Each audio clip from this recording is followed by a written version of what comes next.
Close your eyes and imagine it's 1923. You're standing in a crowded street in Berlin. People aren't shouting. They're running not away from danger, but toward it. Because in your hand is money that is losing value by the minute. You rush into a shop, heart racing, trying to buy bread. But by the time you reach the counter, the price has already changed again. And in that moment, you feel something you've never felt before. Not fear, not panic. Something worse. You realize money doesn't work anymore.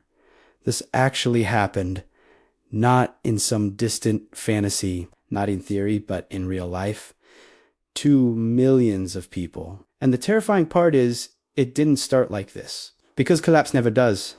At first, everything felt normal. After World War I, Germany was struggling. Debt was high, the economy was weak, but life continued. People went to work, shops stayed open, money still worked. At least it seemed like it did, but behind the scenes, something dangerous had already begun. The government started printing more money.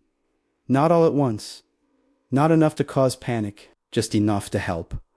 And at first, it worked. More money meant more spending. More activity. More movement in the economy. But what most people didn't understand was this came with a hidden cost, because every new note printed reduced the value of the ones already in circulation.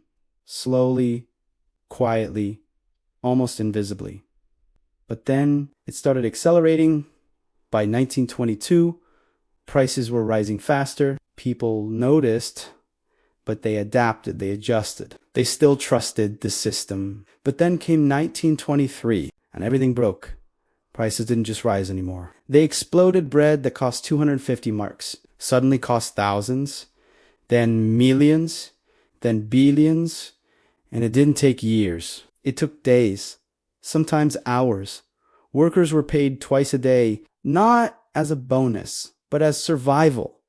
Because if they waited, their salary would become worthless before they could spend it. And that's when behavior changed completely.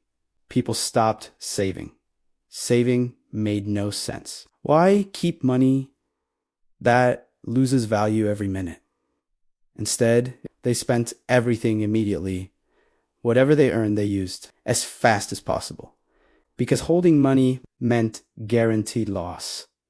But here's where it gets even worse. Because when people stop trusting money, the system itself begins to collapse. Shops couldn't keep up with prices. Menus changed multiple times a day. Businesses stopped planning for the future. Everything became short-term, desperate, unstable. And then something even more dangerous happened. People started rejecting money altogether. They didn't want it. They avoided it. They looked for alternatives.